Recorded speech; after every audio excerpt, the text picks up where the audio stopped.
We are all a part of a family, and each of us, at some time, will be concerned with the responsibility of illness, disease, or disability when it affects a family member.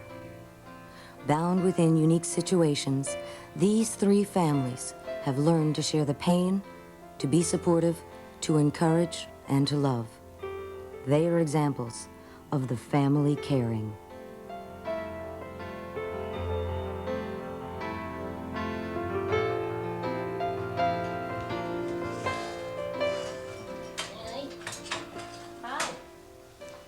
Franny was 50 years old when we took him to the doctors because he was forgetting things.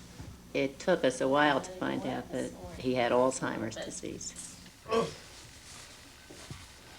We have 10 children, and I always thought I would be a housewife. I always thought Franny would take care of me because he was very dependable, and I always felt very secure. Taking care of Franny is like taking care of a baby. It's changing diapers, bathing him. We've been doing this for at least 2 years now.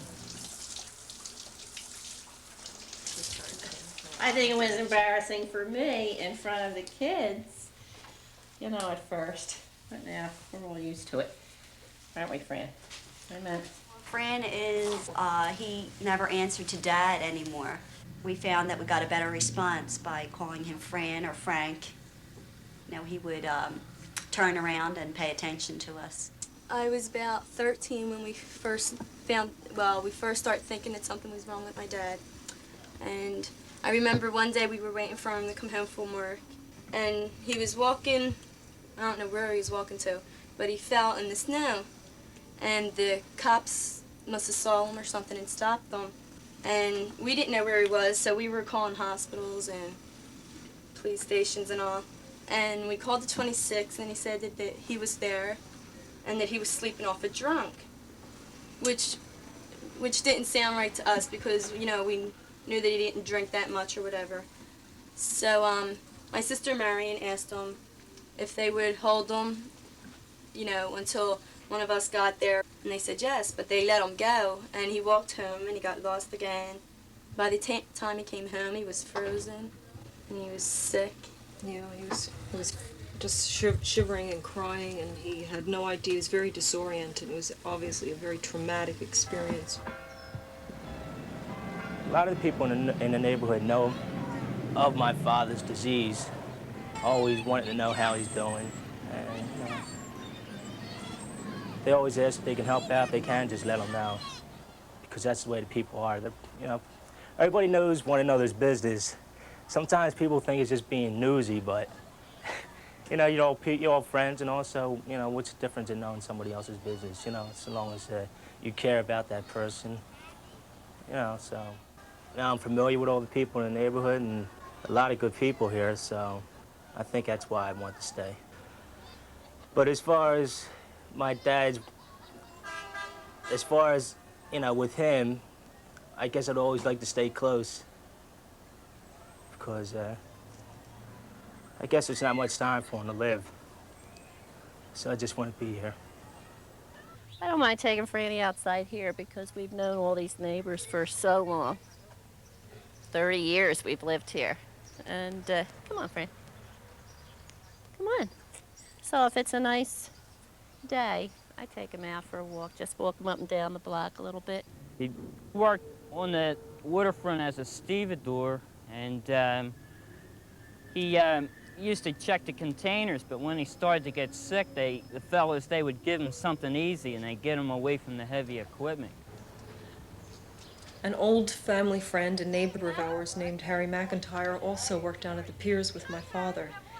One time around Christmas time, he came into our home, and he had all this money. He had pockets full of money, and he started putting it on the table, and one pocket after another was emptied onto the table, and there were all of these bills, and Michael and Matthew were wide-eyed. They'd never seen that much money, and they counted and recounted it, and Harry told us that it was the men at the piers had taken up a collection because they knew that my father had to leave work, that he wasn't able to work anymore, and That's just the sort of neighbors that we have and the people that my father worked with. Everyone takes care of everyone else around here.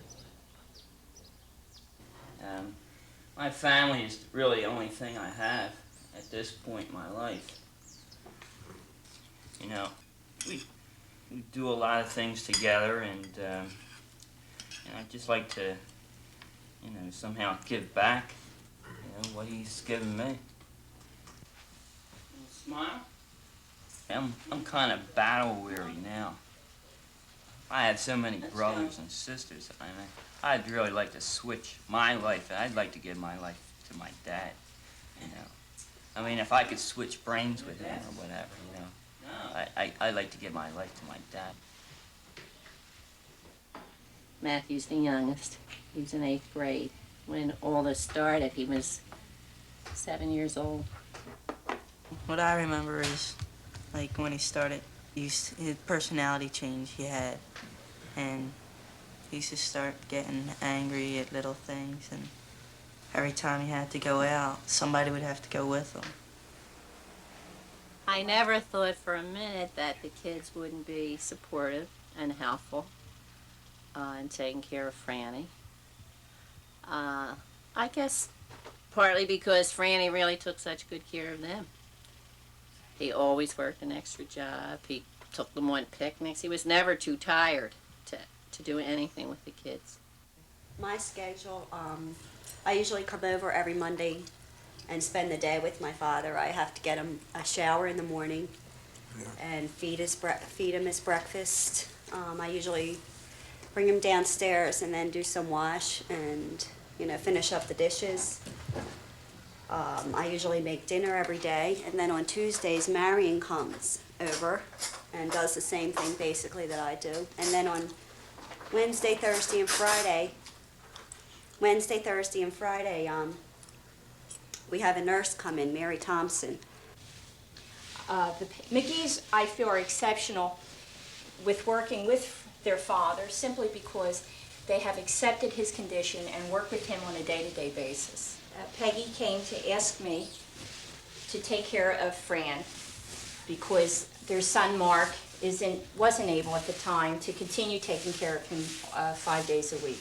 I didn't like the responsibility that was thrown upon me all at once at watching him, but I did it because, you know, I love my father, and he brought me, I was his son. He brought me up and he gave me the best that he could possibly give me, so, you know, I did it out of respect, you know, because he was my father.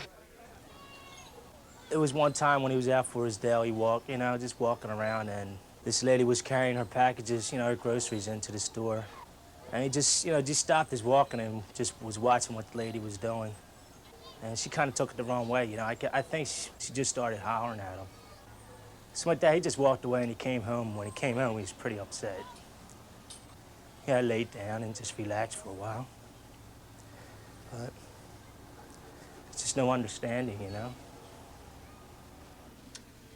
Like, my friends will be talking about their parents or their father, saying how he's strict or he's mean or he hollers at them. And I'm like, well, at least he can do it, you know. He's not sick. Like, I didn't get to do things that other kids usually do with their fathers. I mean, I went to Eagles games with him, but he was sick then, you know, and he did things that, you know, embarrassed me.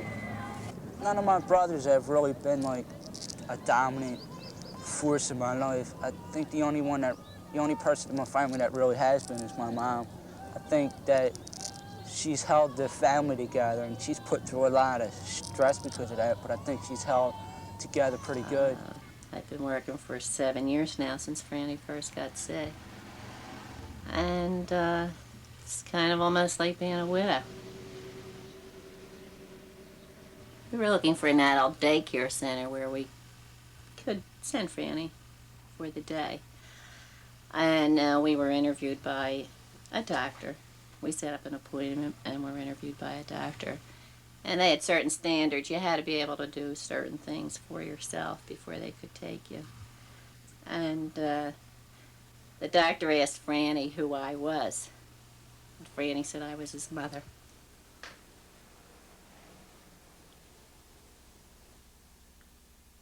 I think the biggest, probably her hurt is not having a companion. I mean, she has all of us to talk to, but, you know, not having your husband, you know, to talk to and talk over problems, you know, is probably the most difficult thing for her. What happens if Mom dies before Dad does? Then we just keep doing what we've been doing. I don't think you should. I really think that then you should put Daddy in a nursing home. Why? Why? Because you're not here? Yeah, but see, now you won't be here, so... I won't be here right now. It'll be our decision, you know, so... Okay, then it's your decision.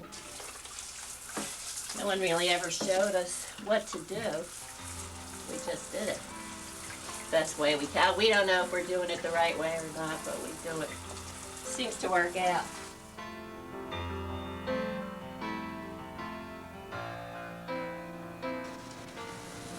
I've been treating Debbie since March of 1982. She has a condition which is hard to diagnose, hard to treat, and even harder to live with. Multiple sclerosis affects young people in the prime of life. It affects them differently and also causes them a lot of insecurity and fear for the rest of their lives. Talked about how the weather has been affecting us, especially in this terrible humidity. A lot of support is necessary in order for a patient to get through having this condition. Besides meeting just once a week at Lankner, we have a very strong support phone group. At least once a day, we call each other. We get phone calls from newly diagnosed people. The MS Society gives out our names. The doctors have now started to refer patients newly diagnosed to us, and if they have already gone home from the hospital, we call them on the telephone and just tell them who we are and the kind of group we have. I know I would have enjoyed having someone 2 years ago that came into my room and walked in and showed that 2 years later or 4 years later, you could still be walking around functioning as a normal human being. It's the living through it that means more than having a doctor or a nurse tell you, well, this is what it's like. Now you're hearing from people that are living with it and know firsthand what it's like. And that means more than the doctors or that type of thing. And groups like this this is the best thing that happened to me, the support that you girls give me. You want to go in the swimming pool? Yeah. Okay. I was first diagnosed back in 1975, but not told what it was until after I had my daughter. She was a year old. And I was falling down the steps and in the shower and bouncing off the walls, really. And I went to my family physician, and he was the one that told me that I had MS. And my pregnancy with Danielle was fantastic. I felt great. I carried beautifully. I had a beautiful delivery. With David, I was advised not to have any more children because of the strain and the stress that it takes raising them, not so much as having them. But I've always loved children and always wanted them, and I thought, I'll survive and I'll overcome anything that may bring with it. Debbie needs a lot of support from her family, from her friends, and her physician. She needs understanding and someone to rely upon. In Debbie's situation, her husband, Charlie, has been a tremendous support. He's been a rock. I would help Debbie in any way possible. It could vary from doing a load of wash to changing and giving the kids baths to put them to bed, doing dishes, running the vacuum, anything at all that I could do to help to save her steps. A good day for me is when I can wake up in the morning feeling totally refreshed, and where at the end of the day I can sit down and say, I accomplished something today. I made beds, did wash. The bad days are when I get up and the kids get dressed and myself, and the doors get closed to the bedrooms because the beds haven't gotten made, and I'm kind of shuffling through the day because of not having the energy. The fatigue, I think, is worse than the pain, the pins and needle feeling, because I just feel like all I want to do is sleep the day away. Since we found out that Debbie has multiple sclerosis, there are things that have changed slightly as far as how often we do things, because there are good days and bad days. And we do enjoy camping and going out together, and if one day isn't as good, we just postpone it and try it again the next day.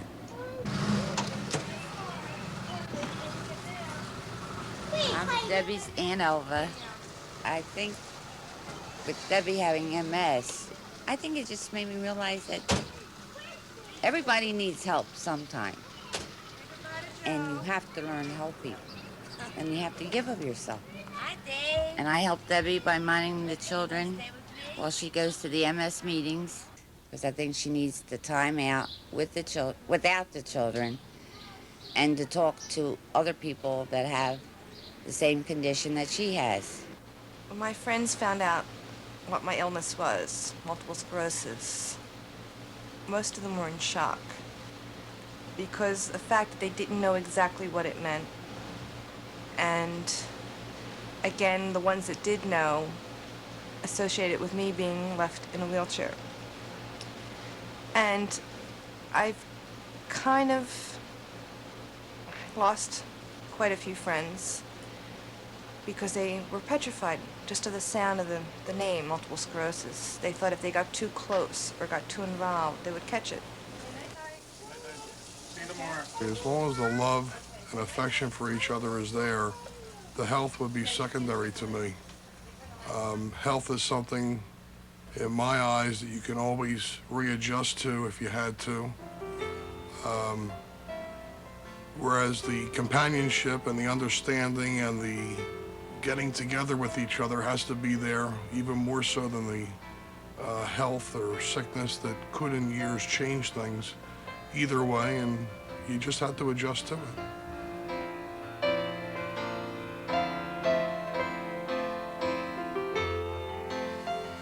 Once the doctor said that Maureen had cerebral palsy, at first I didn't want to believe it. And I said, I guess I'll believe it when I see that in the next 6 months she can neither sit up nor crawl. Breakfast time. There's no tomorrow, it's Saturday. Maureen was born prematurely, and we really didn't know that there would be any problems associated with that. And each month we would take her to the pediatrician, and she would say, she's doing fine, she'll be sitting up soon, she has a strong back. And that pediatrician moved, and we had to take her to a new one. And he went to, stood her up, and when Maureen's legs scissored, he immediately showed concern. He said that there was a slight possibility that she had cerebral palsy, and he would like us to take her to Children's Hospital to see a specialist. And when we did, the specialist told us that she definitely had cerebral palsy and waited for my husband and I to react, and we didn't. We sat there very calmly, and he asked us if we knew what it meant. And we said, yeah, we knew what it meant. The realization didn't hit us for a very long time. I was very angry in those early days. When I first found out, I was angry at the doctors that took care of me when I was pregnant. And I was angry at the little kids in the neighborhood when I'd look out the door and I'd see them riding their bikes and roller skating and think, gee, Maureen's never going to be able to do that. And then I started to get depressed. And I'd take her for walks and I'd cry. And then I thought, I've got to do something about this. I can't let this depression take over. So I started, instead of talking about my anger, I started dealing with it. I would take an old towel and beat it on the bed and just let out some of my frustration, or an old tennis racket. And there's nothing like a whack of an old tennis racket on a bed. And this one day came to me. She wouldn't have this if it wasn't for me. And I sat down and thought about it, and I thought, I can't stay thinking like this. I'm not responsible for my body and for the things that went wrong inside of me. So I pulled myself together, and I just really never thought about that anymore. I thought, I'm not going to stay guilty, because guilt just rots away your insides. And another thing, I would talk to God, and I never went through a bargaining stage with him and said, look, God, I'll be real good, or I'll go to church, or I'll say my prayers if you make things okay. Because I knew God was there supporting me and helping me through it. And he wasn't responsible for Maureen having CP, but he would be there for me and give me the strength that I needed to get through the hard times. I think those kinds of things helped me to accept Maureen. And she was turning out to have such a wonderful personality, and she was such a neat kid that acceptance wasn't, it came.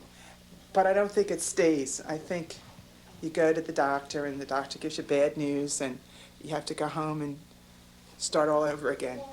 And I think that's the way, it's a lifetime process. I think we're going to be doing that. The fact that she was handicapped was never considered in our minds a deterrent for having more children. We wanted, if God willing, that we'd have at least one more, and we've been fortunate enough to have two. Here, Mimi. Let's see what Franny said. Great, I think I can feel it in here. Let's rip it open. Wow, Franny! Now Maureen will pull it out. A good example of caring is Franny. When she was 22, she had just finished her junior year of college, and she came here and spent the summer taking care of Maureen and working with therapy with her. And then when I was pregnant with Kristen, she quit her job and moved in with us and stayed the whole 6 months, or even longer, and took care of this family and helped Larry. Here's Franny. There she is. I'll put it back.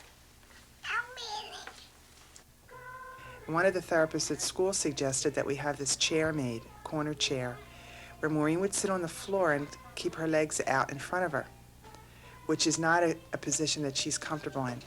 Her hamstrings are so tight that hurts a lot. And Maureen is supposed to sit in it while she's watching TV. And I often have to come by and tell her to straighten out her legs or sit up better. And many times I find her unstrapping herself and coming out of it and saying, I had enough time in there. 10 minutes is enough. Maureen, sit up straight. You gotta think your position. In theory, I think we know that it's real important for us to take care of ourselves first and in our relationship. And then that love that we have for each other will flow out to the kids and they'll feel real secure. Just recently, we went on a vacation together, just the two of us, and it was so refreshing. It was better than our honeymoon. We sort of fell in love all over again. You know, when it comes to Maureen, I don't think handicap. She's one of my 3 daughters, and I treat them all equally. The manner, perhaps, is a little different. For instance, when it comes bath time, Kristen and Kathleen will hustle up the steps, and I usually follow them. Maureen does the same thing. I don't carry her. I let her go on her own, and let her go as far as she can. If she needs a little boost or a little help, that's what I'm there for, to make sure that she gets what she needs. Bath time is a very special time of the day for me. I'm away from 9 in the morning till roughly 5:30 or 6 in the evening. So I don't have much time to spend with my kids. What little time I do have is very important to me, because I want to make sure that later on in life, I'll never have to say that I miss my kids as they grew up. We have our fun in the tub, obviously. Sometimes Maureen has to show up what she learned up at the Y. Every Saturday, I take Maureen to the Y for her swimming lesson. Her instructor, Eva, has instilled a self-confidence in Maureen that extends far beyond the swimming lesson. Super. All right, now let's rest 1 second. Okay. Right now I'm mobilizing her back, Maureen's back. I start with her back because she's probably tightest there. Okay, now I'm gonna stretch her hamstrings a little bit. Maureen came to United Cerebral Palsy Association when she was, I think, 20 months old. And she was in our infant program where her mother, Maureen, would bring her in twice a week. That's when I started working with her. I would treat her for a half hour a week. And I had just gotten out of school, so it was a real experience for me to work with Maureen. After we went in the house, and what do you want to make? Picnic. A what? A picnic. A picnic. For who? For Mommy and Lainey. Where is Grandma now? She's not, is she coming over? No, she's at the shore. When, How can she? Yeah. when is she going to come over? She's in the shore. Well, when is she coming home then? Tomorrow. Tomorrow. And who went down the shore with her? Papi. Oh. I feel like I'm one of the very lucky people to have my parents living so close by. They live across the street, and they are ready and willing to help any way they can. They know just when to come over and when not to. They're just so sensitive to our needs. We split our time up for coming over in the morning to help Maureen's mother so that she can at least get up or go get her shower or do something, cooking or something, keep the children busy, because since they were so small, they needed to be with them all the time, otherwise they would be getting in trouble. On Palm Sunday, when I was driving Maureen to church, I thought I ought to tell her why we would be getting palms. So I started to tell her the story about Jesus, and she wanted to know why the people wanted to make him king. And I said, well, Maureen, because he made blind people see and lame people walk, and the people who were sick, he blessed them and made them all better. And I just went rambling on, and all of a sudden this little voice in the back seat said, Mom, do you think Jesus would do that for me? And I had to swallow hard because I felt like I was going to cry. And I said a little prayer that I'd answer her right. And I said, no, Maureen, Jesus isn't going to do that for you. He wants you to do it for yourself.